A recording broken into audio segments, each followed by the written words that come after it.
Hey, you guys, welcome back to the salon.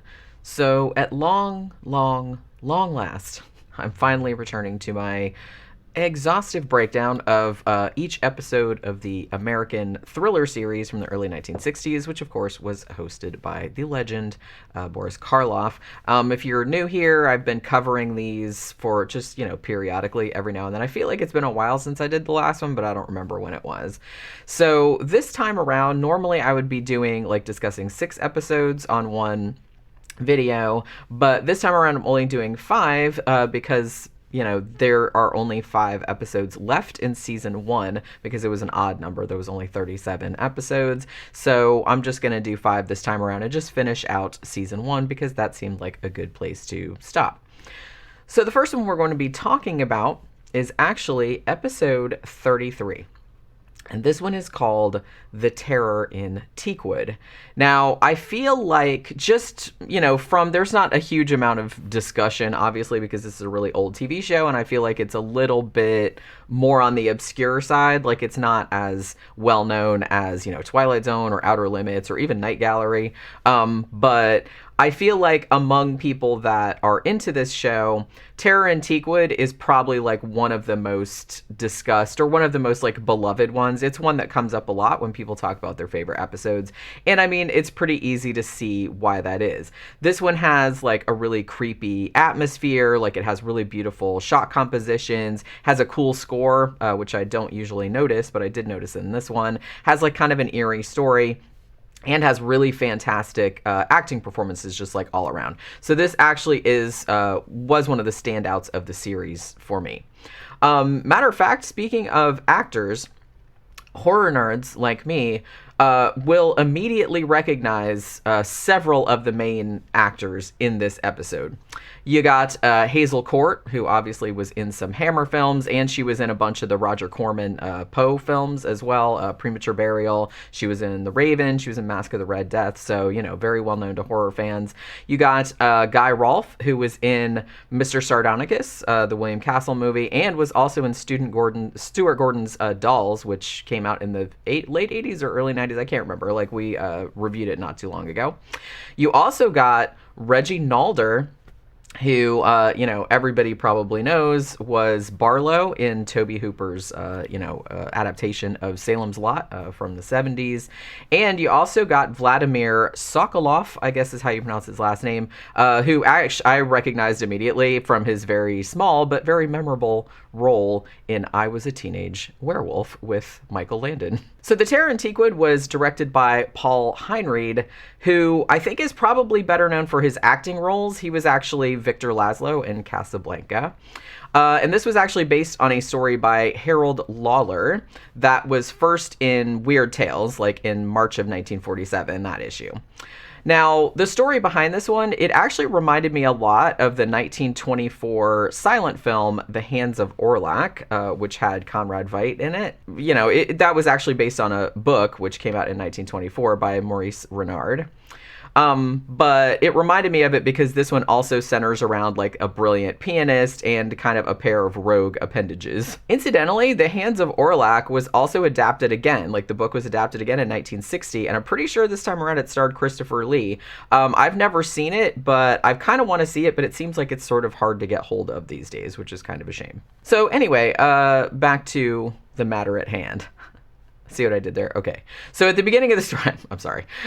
At the beginning of the story, we have a little bit of kind of like a teaser opening where a man who we later find out is this world-renowned musician named Vladimir Vicek, I guess is how you pronounce his name, paying this gravedigger, like cemetery worker, to let him into this particular crypt where he proceeds to do something presumably horrible to the corpse that's in there, just judging by the horrified reaction of the gravedigger, who's just like standing there going, holy shit, I can't just believe he did that. You know what I mean? So then we cut over to kind of like a concerned woman named Leonie.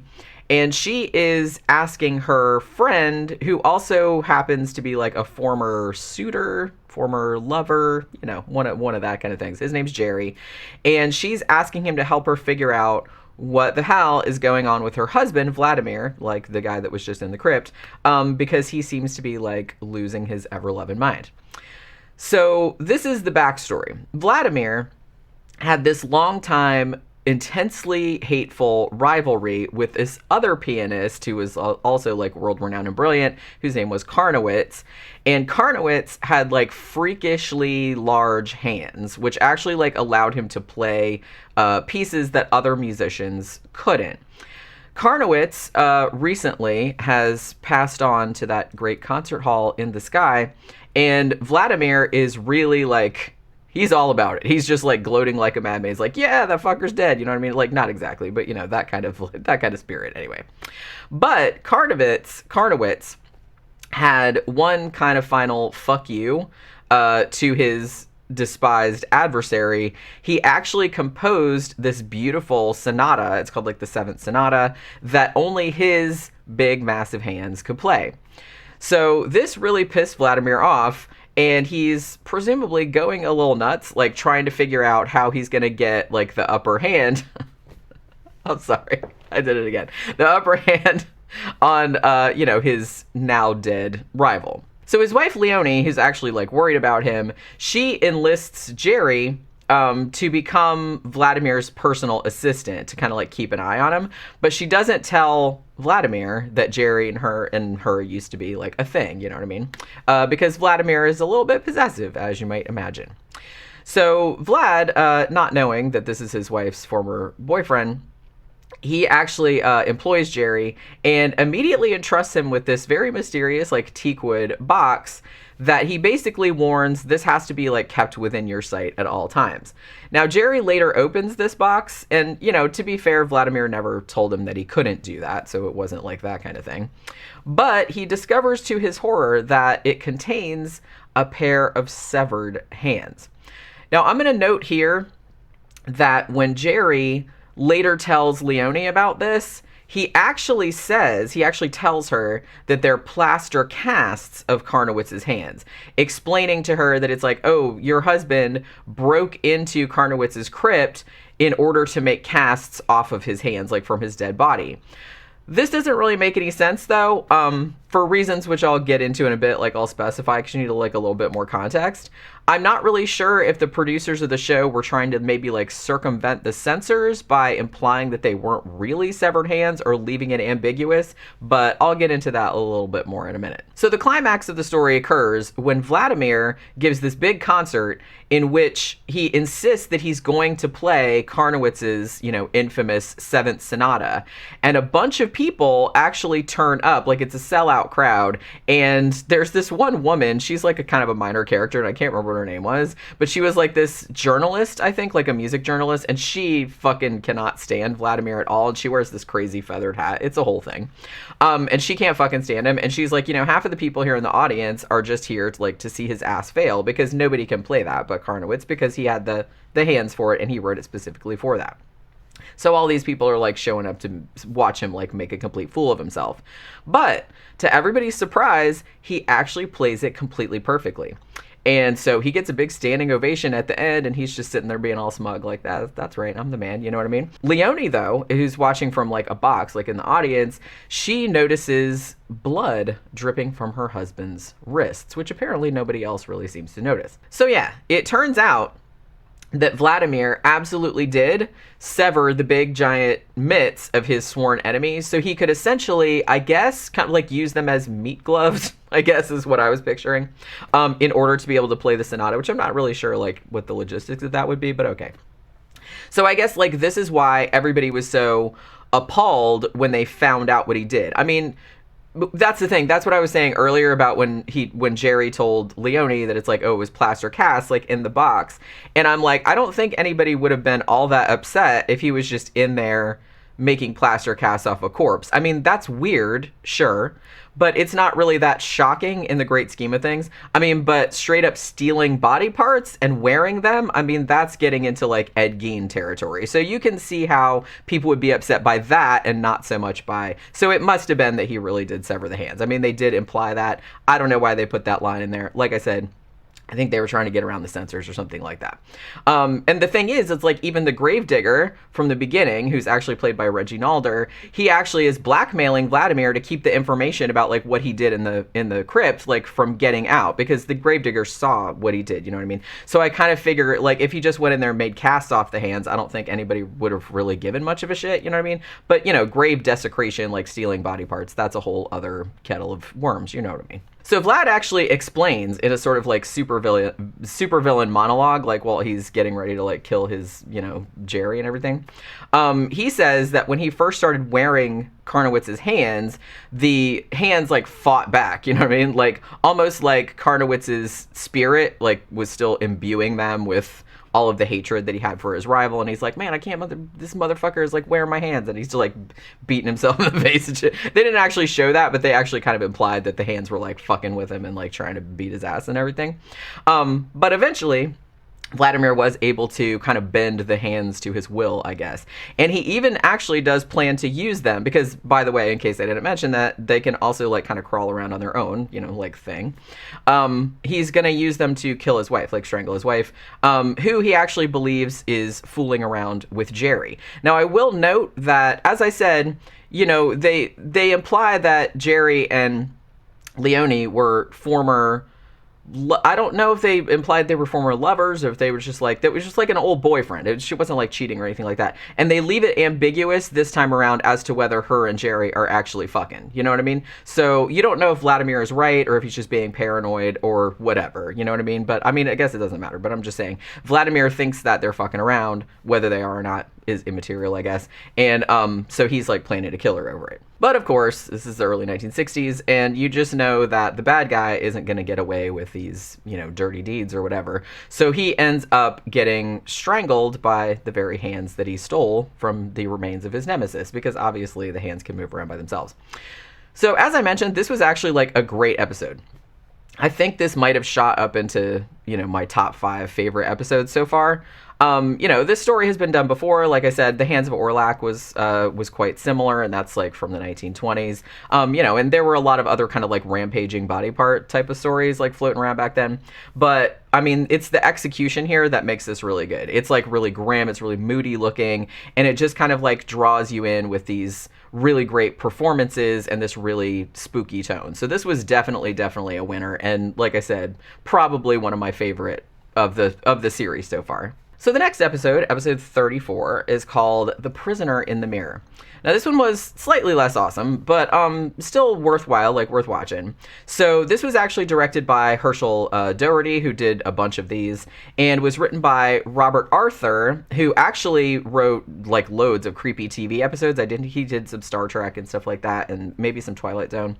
And he also wrote a bunch of those Three Investigators books that I loved so much as a child. If you haven't read those, I don't even know if they're in print anymore, but I really liked those. I think I read all of them when I was a kid. So this one, this episode kind of plays a little bit like a slight variation on kind of the much more famous episode, which I already talked about, which was The Hungry Glass. Because this one is also about a haunted mirror. It's still it's kind of straightforward, but it's still like a pretty good time. So the opening of the story takes place in Paris in 1910. And we see this guy and this woman having like this big fancy dinner or whatever.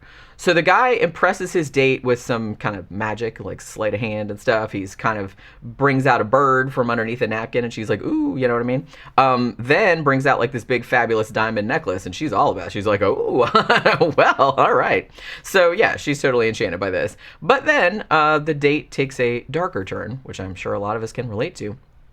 And the man kind of sort of transforms into like a skeleton dude, and kind of, it seems like, straight up murders the woman like right in the middle of the restaurant or whatever.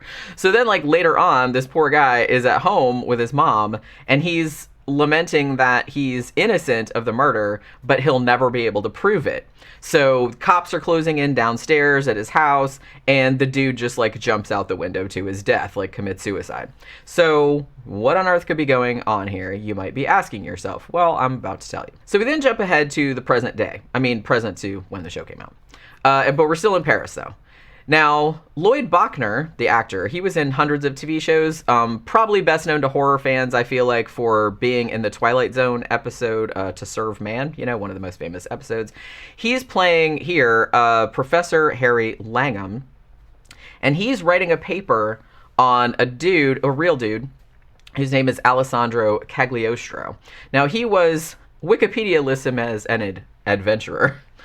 He was also kind of a dabbler in the occult, and he lived in the 18th century.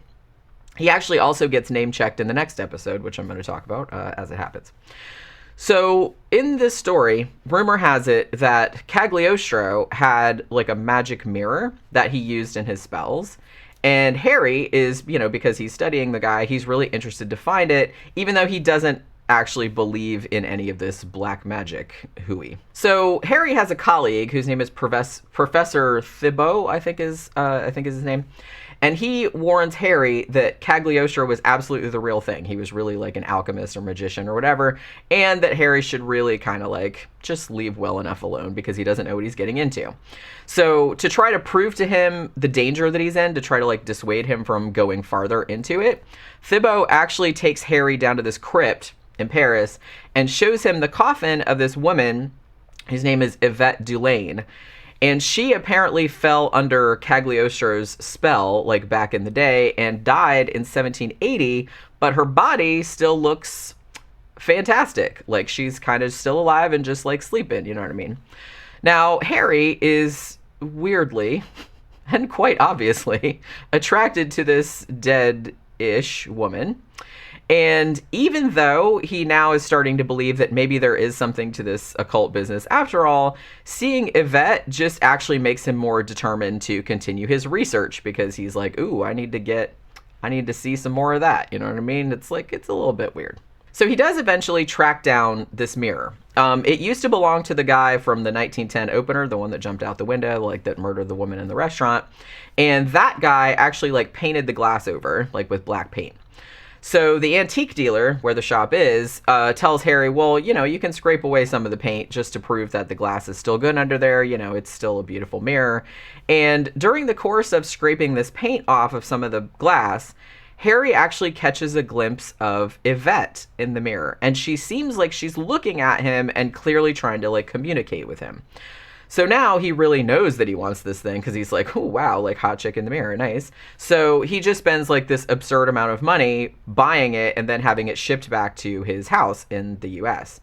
So back home, Harry seems to live in this like palatial mansion or something with his research assistant and also future brother-in-law, whose name is Fred, and his fiancée, who is also Fred's sister, obviously, whose name is Kay, and she is actually played by Mrs. Cunningham from Happy Days herself, Marion Ross. I thought that was like so cool. It's like one of the only other things that I've seen her in. The hilarious thing about this, I will note, is that at one point, Harry actually coincidentally toasts Kay with Happy Days, even though the Happy Days show didn't start until 1974. So I thought that was hilarious. I was like, ooh, it's like a preemptive Easter egg. So because Harry is so obsessed with this mirror and, the hot French dead woman that's in there, he actually acts like a real dick, like to Kay, pretty much from the moment he gets home from Paris.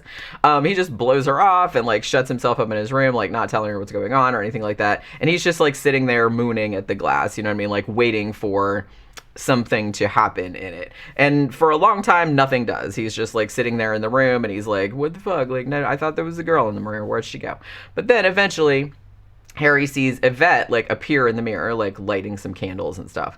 Now, she can't talk, I guess, but, I mean, she can mouth words and stuff, but I don't know why she can't talk at the beginning. But he's kind of able to determine just through body language or whatever that she's trapped in there and that there's apparently no way to get her out. So finally, Harry decides that he's going to come clean to Kay, his fiancée, about seeing this beautiful undead type woman in the crypt in Paris. But when he tries to show Kay that this same woman is still alive, like in the mirror, he's like, check this shit out. But Kay can't see anything other than her own reflection. So understandably, she starts to think that maybe this fiance of hers is maybe losing his marbles just a little bit. Like maybe he's getting too wrapped up in this whole paper about Cagliostro and all of that. Shortly after this, though, another person appears in the mirror. And this is a guy who looks like an 18th century nobleman. Now, he tells Harry that, oh my god, like the evil Cagliostro has also trapped me in the mirror, but, you know, as luck would have it, I happen to know a spell that might be able to get both me and Yvette out of here.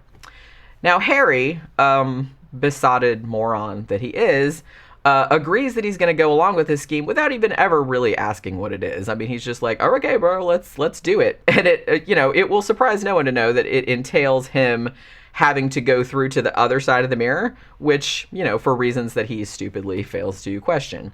Now, anyone with any sense would have realized that this other guy, this mysterious trapped man that's in the mirror, is obviously Cagliostro himself, but Harry is, how should I put this? An idiot.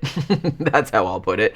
So yeah, like a dumbass, he lets the guy do the spell, and then Harry's spirit goes through the mirror, and it leaves like his empty husk of a body just sitting there in the armchair across from the mirror. Well, shocker, Cagliostro is all, thanks for the free body, bro, and he just sachets right out the mirror, and leaving Harry back there with the vet going, what? Like, what just happened? You know what I mean?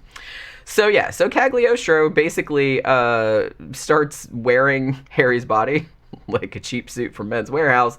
And while he's wearing the body, he goes around doing all kinds of nefarious things. These things include romancing Kay, like she hasn't been romanced in a while. I don't think there's any sex involved. Well, I don't know. Maybe there was. Like I said, maybe it was implied. But he takes her out dancing and all that kind of stuff. And she's like, wow, I like this new you. And all the time, like, mm-hmm. And then he also goes down to this kind of sleazy bar to pick up a waterfront girl, which was a euphemism for a sex worker, which I don't think I've ever heard before. And he subsequently murders her, like he strangles her and leaves her on the beach.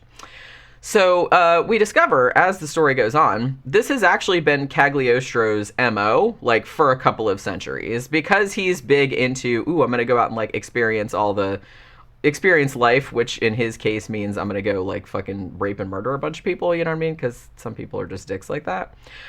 So what he'll do is he'll con some sucker into, like, trading bodies, and then he'll trap that sucker in the mirror while he gallivants around doing Lord knows what, and then he pops back into the mirror, leaving this innocent sucker on the hook for, like, whatever Cagliostro did while he was prancing around in the other person's skin suit. You know what I mean? You know, it's a good system. I mean, at least for Cagliostro. However, Cagliostro is, although smarter than Harry, although it's not hard, but he's also kind of an idiot. Or I think it's not so much he's an idiot. He's just kind of, like, careless or reckless. Because he pretty much immediately gets fingered for the waterfront girl murder, because a couple of Harry's students were at the bar and saw a dude that looked like Harry, their professor, leaving with the victim. Now, Harry, or at least Cagliostro in Harry's body, is actually able to pull the, I'm a professor, I would never go a place like that, and blah, blah, blah. And the cops actually buy it, saying, it must have been a case of mistaken identity. He's like, I'm scandalized by the fact that my students would even be in such a place. You know what I mean? It's like, what? I would never set foot, and blah, blah, blah. However, shortly after the officer leaves, because he believes the dude, Kay actually finds one of the dead woman's earrings in her, like, imposter fiance's pocket. And they know that they're hers because the earrings are the same ones that are in the picture of her that's on the front cover, you know, the front of the newspaper, like, saying about her murder. So Kay is all, oh shit, like, I'm planning to marry this bitch and he's probably a killer. And then meanwhile, Cagliostro in Harry's body is thinking, well, I was thinking about having some more fun here with Mrs. C, but now she's on to me, so you know what's gonna happen there. Now, Fred, the brother and research assistant, he's pretty suspicious of what's been going on too. But Cagliostro is able to make it so that nobody can see anyone that's trapped in the magic mirror, like, unless he wants them to. Like, he can turn it off and on, I guess. Like, if he wants you to see, like, what's going on in there, then he will. But other than that, you can't. It's just a normal mirror. So actually, Fred arrives at the house and finds Kay dead, which is crazy.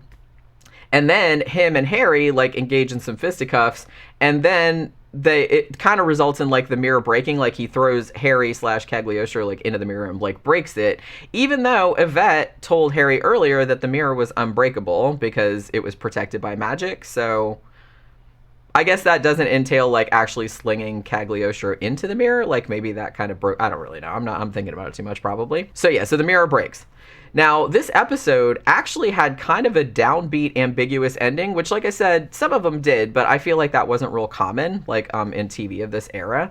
I mean, not only did Kay get killed, which I really wasn't expecting. I thought Fred was going to come home and save her, you know what I mean, or she'd still be alive, but she totally wasn't.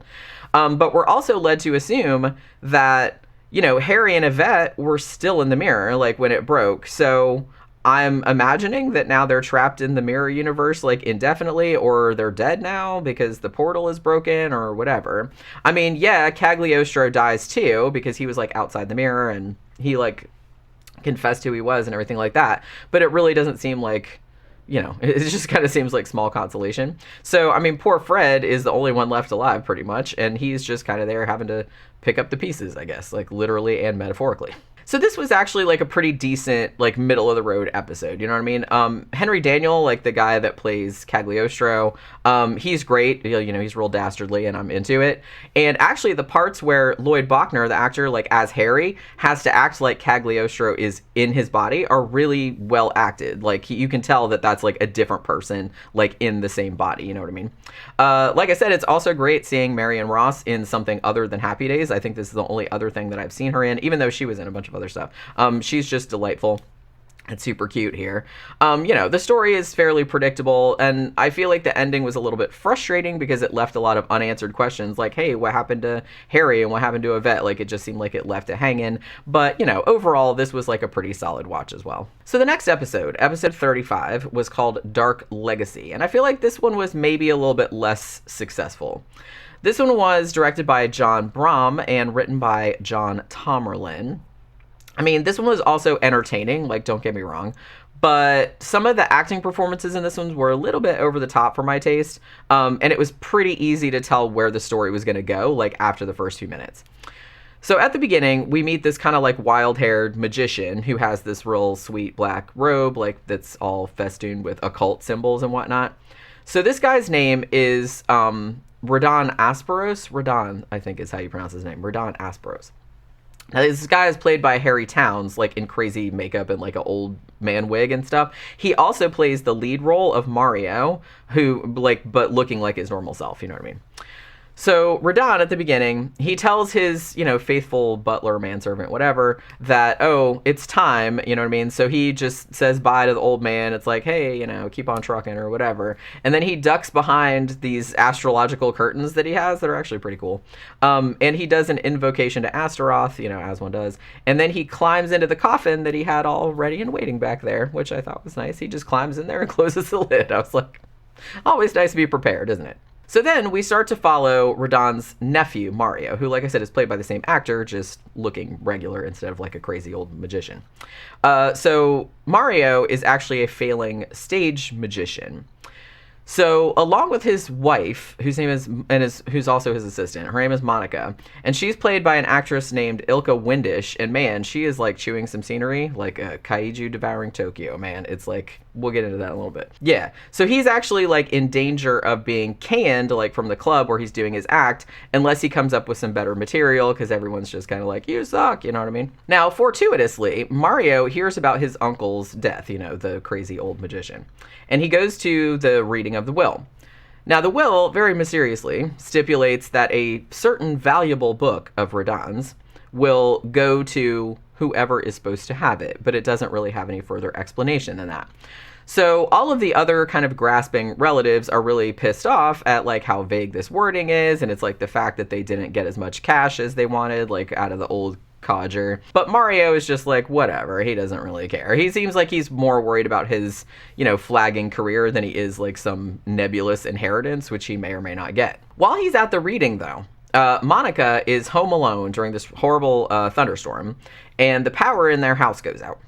So there's like a lightning flash. She kind of goes to the window because the window blows open or whatever. And then when she turns around again, there's this big ass like magical book like suddenly sitting there on the desk that obviously was not there before. And at this point, she just completely loses her shit, which I guess is like pretty understandable. So when Mario comes home, he's actually accompanied by his friend whose name is Toby Wolf, and he's played by the awesome Henry Silva. I think this was only a year before Henry Silva was in The Manchurian Candidate, which I think was maybe his kind of breakout role. But yeah, so Henry Silva's in this. So Mario and Toby, they come home. Mario seems pretty blasé about this magically appearing book that his wife tells him about. He's like, oh, well, you know, my uncle was one of the world's greatest magicians after all, so it makes total sense that he would have pulled this trick even after he was dead. And I'm just like, okay. Monica, not surprisingly, is really not so sure about this. So you can probably guess where this is going. Now, Mario, who is initially skeptical of the book containing any quote-unquote real magic, he nonetheless hopes that there's kind of like some cool tricks, you know, that are in there that he can like incorporate into his act because, like I said, he needed some new material. So he kind of, you know, sets about studying it very closely. Now, Monica, who knew that Radon was an evil motherfucker and really wants nothing to do with this book, she is basically trying to convince Mario to get rid of it, and Toby just thinks the whole thing is a bunch of bullshit. But of course, before too long, Mario has summoned Astaroth himself and starts doing these amazing magic tricks on stage using real black magic, like, you know, to wild success. So one of these is actually the infamous magic bullet illusion, which, you know, if you've seen Penn and Teller or somebody like that, like a lot of magicians do this. So obviously, like, Mario always closes his shows with this. Now, obviously, there is a way of doing it's a trick, you know, there's a way of doing the trick without using real magic, obviously, even though it is a very dangerous trick. But when he does this one, Mario just insists, no, I'm not doing it the way that magicians would do it. I'm using actual real demon magic to accomplish it. So Toby obviously does not believe this. So Mario, who at this point, like I said, is starting to go a little bit like cuckoo for Cocoa Puffs, and he's kind of getting like mad with power, you know what I mean? So he gets to a point where he just tells Toby and Monica, well, you guys need to come to the house and just like watch a summoning, because I'm going to summon a demon and it's going to blow your fucking mind. So obviously the conjuring works, and it's actually like pretty cool. Like the demon sort of comes out of the fireplace or whatever. He's just like this smoke, like a smoke thing with like big eyes, you know what I mean? Like overlaid it. It's actually like pretty cool. Like you can tell it's low budget, but they did a lot with what they had. But apparently when he summons Astaroth this time, he's the demon is probably like had enough of Mario's like petty stage magician shit, because basically he's like, yeah, bro, I'm kind of boop, and he just like kills fucking Mario. It actually like leaves Toby and Monica alive to like sort through the pieces. Oh, and I have to mention too that the demon actually killed Mario and Monica's dog earlier. The dog's name was Peter, and he was a very good boy. So I'm really not inclined to root for the demon in this the way I would normally root for a demon in these kind of stories, but this time around I'm like, you killed the dog, bro, that's a little bit too far. So yeah, I mean, it was like, this one was okay, but I feel like after like the Terror in Teakwood, which was really good, it seems like a little bit of a downgrade. Ilka Windish, who played Monica, I feel like she was like just wildly overwrought, like she was going way over the top more than she needed to.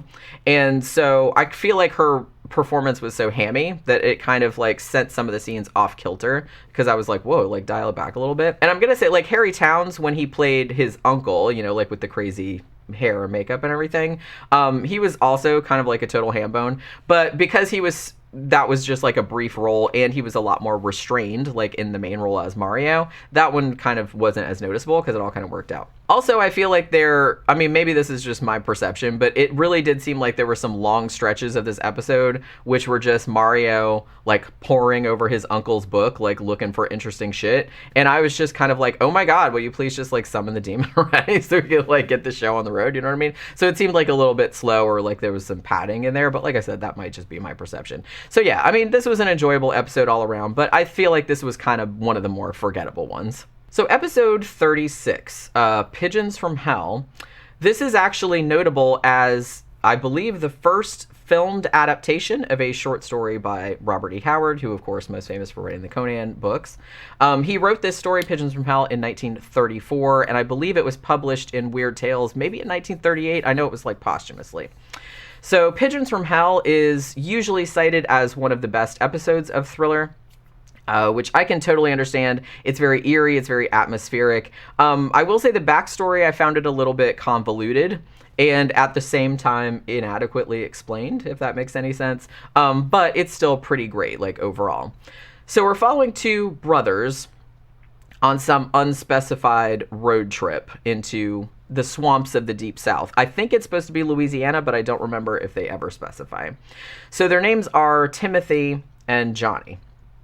And Timothy is actually played by Brandon DeWild, who was in a ton of stuff. He died quite young, actually, I believe in a car accident when he was 30 or something. But he was like in Shane and HUD, and he was in a bunch of movies like that. So these two brothers, they take a wrong turn somewhere and end up with their car like stuck in the mud, like in the swamp. So Johnny goes off to try and find something to help get them unstuck, obviously like a stick or a pole or something. And while he's doing that, he comes across this spooky old plantation house that appears to be deserted. Also, significantly, he gets attacked by a flock of really pissed off pigeons. So, you know, a little bit of Tippy Hedron going on there. So after that bizarre episode, the brothers decide that, well, maybe we should camp out in this old house. It's like the start of every horror movie ever. We ended up, it's like, no one in their right is like, I'll sleep in the car, thanks. But yeah, so they decide to camp out in this old house since it's, you know, starting to get dark and they can't move the car and blah, blah, blah. Now, when they get in there, like, Johnny seems to be, like, attuned to the place, or almost like he's listening for something, like he can hear something that Timothy can't hear. But, you know, Timothy's like, okay, that's weird, but whatever. But, you know, soon enough, they get, like, a fire going in the fireplace in the living room, and then they just bed down for the night because they have some of their camping stuff. Not too long after this, though, Timothy wakes up and finds his brother Johnny gone. He also starts hearing this creepy sound coming from, like, upstairs, it sounds like, that might be a woman humming or singing or whistling or something like that. Now, this sound is actually followed by a horrible, blood-curdling scream, which is obviously Johnny. So Timothy, like, races up the stairs, obviously, like, looking for his brother, and he finds his brother, but something about Johnny just is not the same. Like, Johnny's walking at him, but the dude's head is, like, completely covered in blood. He looks like he's in some kind of trance or something, and he's just brandishing this hatchet like he's gonna kill his brother, right? So Timothy, very wisely, decides he's gonna get the fuck out of Dodge, like, as fast as his little legs will carry him. But as he's running out, like, he kind of falls in the swamp and, you know, knocks his dumb ass unconscious. Now, he actually ends up getting rescued by, like, a hunter, and then the hunter takes him to the cabin, and then they summon the sheriff, whose name is Bruckner, who's played by, is it Crahan? I don't know. Denton, who was in To Kill a Mockingbird, actually. So the sheriff takes him back. They go to this hunting lodge, and the hunting lodge is owned by this hunter, like I said, obviously, named Howard, I think is, and his wife. So Timothy tells the sheriff that he was absolutely sure that Johnny was dead when he was coming at him with the hatchet. Like, his head was split open, he says, but he was still walking. So Bruckner obviously is like, okay, whatever. Like, he doesn't really believe this. But he's like, okay, well, he asked Timothy to come back to the plantation house with him to see, like, what's what. He also surmises that the house is probably the Blassenville mansion. Now, at the mention of this, Howard, the hunter, who was actually initially going to go along on this excursion, he's like, he nopes the fuck out. He's like, yeah, no, I'm out of here. I'm not going along with this shenanigans. So Bruckner and Timothy then go to the house, and they find Johnny's dead body. Now, it appears that Johnny came all the way downstairs and, like, planted the hatchet right at the spot on the floor where Timothy's head would have been, or where his head was, like, when he was sleeping. So Bruckner is actually, as you would be, I guess, like, suspicious that Timothy actually killed his brother and is, like, spinning some crazy yarn, like, to cover it up. But after they go upstairs and they have some possibly maybe paranormal shenanigans happening with the lantern that he's carrying, he's maybe less certain that there's a rational explanation for what exactly is going on. So Timothy asks about this portrait of a woman that's hanging over the mantel. And Bruckner says, oh, it's probably Elizabeth Blassenville. She was the last person to live in this house. Now, she apparently lived there with her sisters, but they all disappeared, like at some point or another. And he also mentions offhand, which, comes into play later on, he's like, oh, well, the sisters couldn't even keep any household staff at the mansion because they were assholes and they always beat all their servants. So the guys also find a diary, which belonged to Elizabeth. And in it, she writes that her sisters, it turns out, didn't actually disappear, but they were murdered by someone or something in the house that she thinks might now be after her. Now, because she names one of their former servants and implies that he might know something about what's going on, Bruckner and Timothy decide to go see him. So this guy is named Jacob Blount, and he's like just this really, really old dude from Barbados, and he lives in a shack on the property. And it turns out that he does indeed know a great deal about what's going on up there. He says that a servant girl who everybody assumed ran away because of the sisters like beating on her and stuff, her name was Eula Lee. He says, yeah, she not only like never left, but she wasn't even a servant. She was actually the Blassenville's half sister. But at this point, Jacob starts to get a little bit cagey because he's afraid that if he talks too much about what happened, then he'll be punished by Damballa. So that's right, there's voodoo involved. Now, in fact, Jacob tells them that he was actually able to make zuvembis. Now, I believe this is a word that Robert E. Howard coined for like a female zombie, like that's similar to a zombie, but not quite the same, you know what I mean? But a zombie-like creature, but it's a woman. Also, fun fact, when I was doing some research about this word, sometimes comics back in the old days would use that word like instead of saying zombie, like to sort of circumvent like the comics code, you know what I mean? So they would use zuvembi instead. So it kind of like took on a little bit of life of its own. So zuvembis, I guess, are immortal and they have magical command over dead people, snakes, owls, and also pigeons. Remember those? Because this is called Pigeons from Hell. So pigeons in this mythology are actually kind of like implied to be soul carriers, and like all of these flocks of pigeons that people see around the house sometimes are said to be like the souls of the dead Blassenvilles or whatever. So because of Jacob's big mouth, evidently, Damballa, I guess, sends a venomous snake into his house and kills him. And then shortly after that, when Bruckner and Timothy like go back to the mansion, Timothy starts getting like hypnotized, entranced, whatever, by the weird humming, singing, whistling noise that he heard earlier. And he starts like wandering upstairs, like all in a trance, and almost gets his little skull cleaved in two by Eula Lee, who pops out in her like Zuvembi form, and she's got the same hatchet from earlier. So because Jacob told them that Eula Lee could conveniently be killed by lead, or like a lead bullet, Bruckner actually like shoots her dead before she can kill Timothy. And then the two guys find like this secret room that has the skeletal remains of like the other sisters who Eula Lee killed, like I think it was 50 years previously.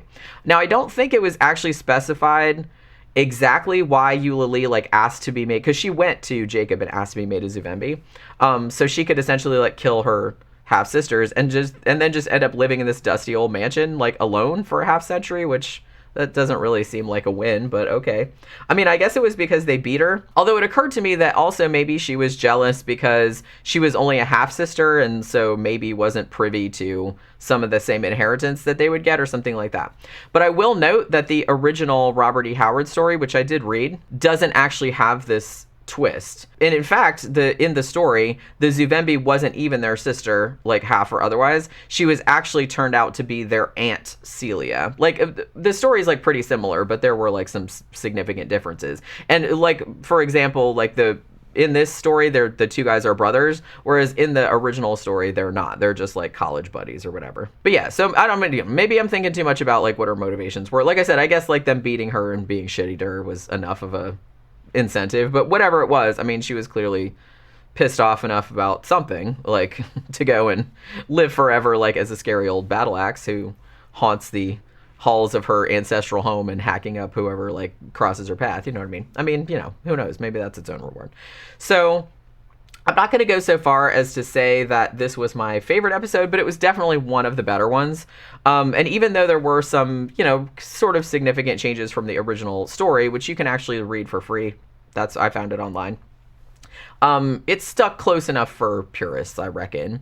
I will say it was a tad exposition heavy, and some of the backstory got a little confusing because I'm sitting there going, wait, who's this now? And like, who's the Zuvembi? You know what I mean? But otherwise, this is a pretty classic episode, so it's easy to see why a lot of people bring this one up. So episode 37, the last episode of season 1, and it's called The Grim Reaper, and man, they really ended season 1 with a bang, because this was absolutely one of my favorite episodes of the whole series so far. So this one was also directed by Herschel Doherty and based on another short story by Harold Lawler, and this time it was adapted for TV by Robert Bloch, the brilliant Robert Bloch, who obviously wrote Psycho among other things. But this episode just kind of had it all. It had like a really intriguing premise, great acting, and it's like a spooky atmosphere. And I really liked, it had this real like compelling ambiguity as to whether it was like a straight up horror story or a murder mystery. And then it kind of turns out to be both, which is one of my favorite things. Besides that, it also starred the inimitable William Shatner. That's right, the Shat is in this. Also had Natalie Schafer, better known as Lovey Howell from Gilligan's Island. So at the beginning of the story, there's kind of like a teaser opener thing, and it's set in the 19th century. So we see the actor Henry Daniel again, who was in one of the previous episodes. He's playing a dude named Pierre Rodin, and he is the father of this very erratic artist whose name is Henri Rodin. So Pierre has come to check on his unstable son. So he goes up there with the housekeeper. He's like knocking on the door, but Sonny Boy won't open the door. So him and the housekeeper like bust in, and they find Henri just dangling lifeless from the rafters, like he's hanged himself. Now, his final painting, which he finished apparently just before taking his own life, is this very macabre portrait of the Grim Reaper with like a scythe. So then we jump ahead to the present day. Again, present as in like 1960 or 1961 or whatever. So there's a guy named Paul Graves, who's played by William Shatner, and he's showing up at the sprawling estate of his aunt, whose name is Aunt B, not that Aunt B. She's played by Natalie Schafer. And he actually seems concerned when he pulls up because he sees a hearse like parked out front. But when B answers the door, she's fit as a fiddle. She's fine. She tells Paul, oh, I bought the hearse as a publicity stunt. She's like a famous mystery writer, and so she likes to get publicity by like leaning into her morbid image, I guess. So what brings Paul out to visit his dear old auntie? Like, she wants to know. She's like, you haven't been here to visit me in like more than a year. Like, what's the deal? You need money, right? And he's like, no, it's nothing like that. He's like, matter of fact, it's this aforementioned morbid image that you're talking about. I want to talk to you about that. He's like, I just heard through the grapevine that you bought Henri Rodin's infamous last painting, The Grim Reaper. And he's like, I would really like you to destroy it because it's actually cursed. Now, B, who has recently married her 5th, 6th, 7th husband, she can't quite remember which one he is. He's actually this much younger, like, hunky actor by the name of Gerald. So yeah, but B is just like poo-pooing this whole curse nonsense. She's like, that's ridiculous. She's like, I bought the painting for exactly the same reason that I bought the hearse, and precisely because of all of these horrific legends that surround this painting. So Paul is just like begging her, please, please see reason. And he starts to tell her like this horrible litany of the painting's histories. Like, of the last 17 owners, like 15 of them have died suddenly under like really mysterious circumstances. And not only that, but the painting actually like gives its owner a warning, like not too long before the owner kicks the bucket. Like, the Grim Reaper's scythe, like in the painting, will start to spontaneously drip blood like stigmata. But, like, B and her boy toy are just, like, laughing the whole thing off. But B does have this young, kind of, like, pretty secretary whose name is Dorothy, and she's, like, pretty creeped out by this, and she's like, oh, yeah, maybe you're right. Maybe we should get rid of this shit. And then, like, Paul goes over to the painting, like, while he's telling them, like, all these horrific tales about its history and everything, and he just, like, is like, oh, my God. And then he touches the canvas, and he shows him his fingers like that, and it has, like, blood all over his fingers, like, oh, shit, it's, like, it's warning us, you know what I mean? So, as the night goes on, B, who seemed like was had some problems with alcoholism, but seemed to have been getting better, but now she's like kind of fallen off the wagon again. So she's kind of getting deeper and deeper into her cups as the night goes on. And Paul is just keeps desperately trying to convince her, you really need to get rid of this painting. It's like you're going to die, blah, blah, blah. Meanwhile, Gerald is off being rapey toward Dorothy. And she basically tells him in no uncertain terms to just fuck all the way off with that shit, because she's definitely like not interested in his stupid ass. Just like, look, you're married, you know what I mean? And so, you know, she stands up for herself. It's good.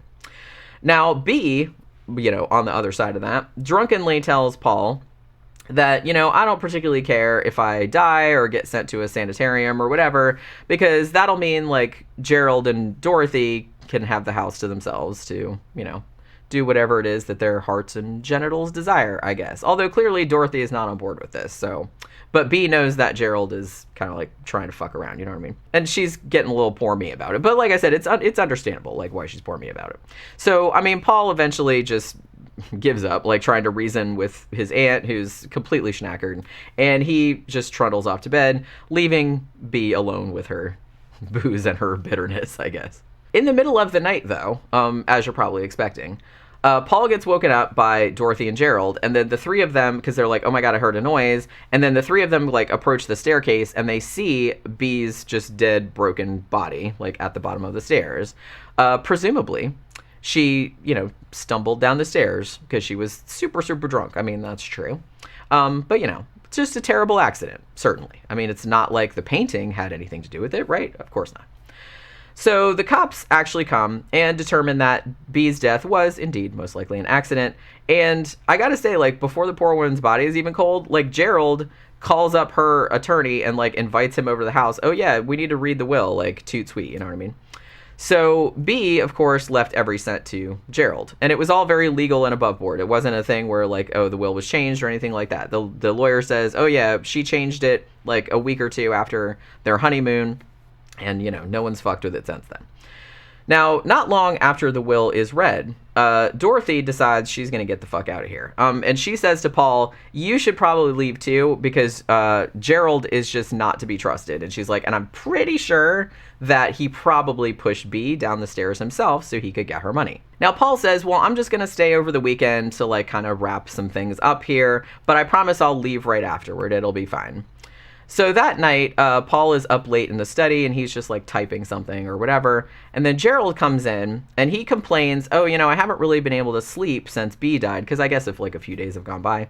And he's starting to think that maybe that painting is cursed after all. So Paul's like, oh, well, you know, I got some sedatives or whatever. And he's like, I'll give you some. So he, you know, gives him some out of his bag. And right here comes the big twist, which I will admit that I did not see coming. Even it's possible that I'm just a dummy or I wasn't paying attention, but I was totally blindsided by this. Turns out that it wasn't Gerald at all. It was Paul who pushed B down the stairs.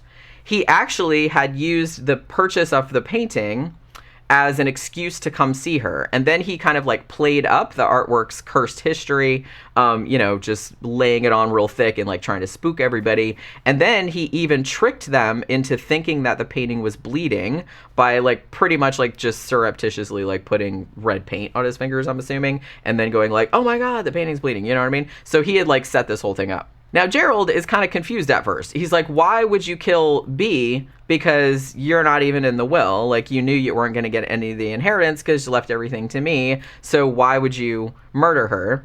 And I'm like, well, climb on the clue bus, Gerald. Because remember that sleeping pill, that sedative that you just blithely took and swallowed, like, from somebody who was essentially like a total stranger to you? Yeah, that was poison. Stupid. So yeah. So, you know, and Paul's just like, hey, well, after you die, then I'm B's only living relative, so I'm going to get all the cash, like, cha-ching. So, I mean, he even typed when Gerald came in and, like, Paul was typing, what he was typing was Gerald's suicide note / confession. He's like, yep, it was totally me that, like, pushed B down the stairs. Sorry about that, I can't deal with myself anymore, so I poisoned myself or whatever. Now, Gerald tries to protest. He's like, hey, nobody's going to buy a typed suicide note. That's, like, a rookie mistake. But Paul thought of that too. And I had forgotten about this, and you probably did too if you were watching the thing, but it was set up really well. Like, within the first few minutes of Paul arriving at the house, like at the beginning of the episode, he actually asked Paul for an autograph because he's like, oh, I have a 10-year-old niece or something like that. Or my friend's daughter is like a big fan of yours because he's like an actor and she's 10. And it's like, could you please sign something for her? So he had the signature and he had used that paper to like type on. So see, he's like thinking of everything. You know what I mean? So he's like, gotcha, bitch. So basically Paul just like stands there very coldly watching Gerald just breathe his last on the study floor. So it's pretty chilling, gonna say. So then Paul calls the cops, and at first it kind of looks like he's going to get away with this whole like evil scheme that he constructed.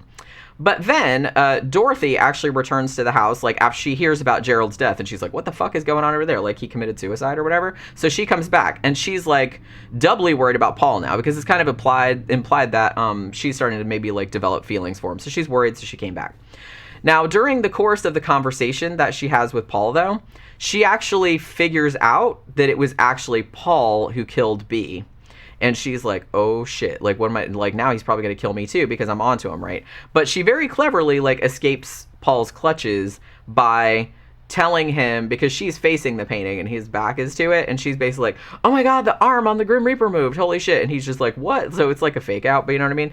Because the thing about it is that even though Paul faked the whole bleeding painting deal, he's actually been, like, in the interim, he's actually been seeing the faces of his two murder victims, like, superimposed over the Reaper's skull face, like, in the painting. So everything's going a little bit telltale heart, and he's not really sure if what he's seeing is real anymore.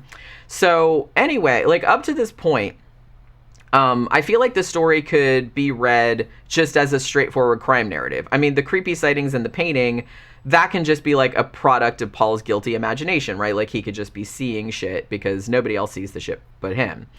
But then, in a kind of final twist that, you know, plants the episode like firmly in the straight up horror category, Paul actually notices that the Grim Reaper isn't even in the painting at all anymore.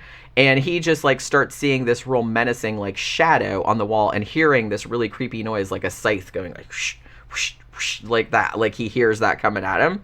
And yeah, that's pretty fucking great. So Dorothy shows up with the authorities like not long after that, and they find Paul in the house with his throat slashed open. And not only that, but the Grim Reaper in the painting, you know, has the scythe and it has like blood dripping on it. So see, it turned out that the painting was cursed after all, like despite all the fakery. So yeah, man, what a great episode this was. It was like really spooky, really cleverly plotted, like I said, because a lot of stuff that seemed like just offhand comments or something that was mentioned like at the beginning like came into play like later on, like everything like really worked together well. And it really had just no dull moments, you know what I mean? It just kind of really kept going and kept the mystery going. It was just really well done. And I loved, like, William Shatner was great in this. Like, you know, he's known for being like hammy and stuff, which he is, but I feel like he was kind of more restrained in this one. And I like that he came across at first. I think the reason why I was so blindsided when he turned out to be the villain was that he did so well at the beginning, like playing just this very concerned, like conscientious nephew, and like you didn't really get the sense that there was anything nefarious like going on. So it was like a real gut punch, like when he made this, you know, big heel turn like toward the end, and I thought that was really well executed. And man, Natalie Schafer as Bee in this, she was fucking great. I feel like she had some like a kind of Norma Desmond kind of vibe going on. She was like all very theatrical and just like this whole faded glamour kind of thing, but she had like this real vulnerable side that would come out like when she drank, and I thought that was like really well done. It was like a really good performance. She was just a great character. She was just like very acerbic and very kind of like over the top, you know what I mean, like in the way that like a lot of those aging dowager starlets and stuff like that. But I really dug it. And I also really liked the misdirect with the Gerald character, where you basically like think he's the villain until he ends up, you know, essentially being a victim too. I mean, even, I'm not gonna, like, I don't feel too bad for him because he was still, like, a rapey asshole, like, the way he was macking on Dorothy, and she's like, get the fuck off me, motherfucker, you know what I mean? So he wasn't a great person either, but I did like that they kind of set that up so you would think, oh yeah, he totally did kill B, you know what I mean? But then he didn't. So, yeah, this one was definitely a highlight of the series, and I think it was, like, a really good high note, like, to end season 1 on. So, yeah, that'll do it for this very long video. But yeah, keep watching this space because whenever I get around to it, I don't know when it's going to be. It might be months from now. But I do want to get started on season 2. And again, I'm going to try and do like, 6 episode rundowns. If not, I might just do them one at a time. But I just kind of feel like it's better to just get them done in like 6 episode chunks, even though that's very time consuming. But so yeah, whenever I get around to doing season 2, obviously, hopefully you'll enjoy that because I've really been enjoying these. This is a really good show, and I'm glad that I'm getting to revisit it because a lot of these episodes, I didn't see, so it's kind of cool like watching them now. So yeah, that'll do it for this video. Hopefully you guys enjoyed it. Please leave a like, a share, and a comment, and all of that kind of stuff. And also please subscribe to the Scare Salon if you haven't already. And I'll see you guys again on the next one. Bye.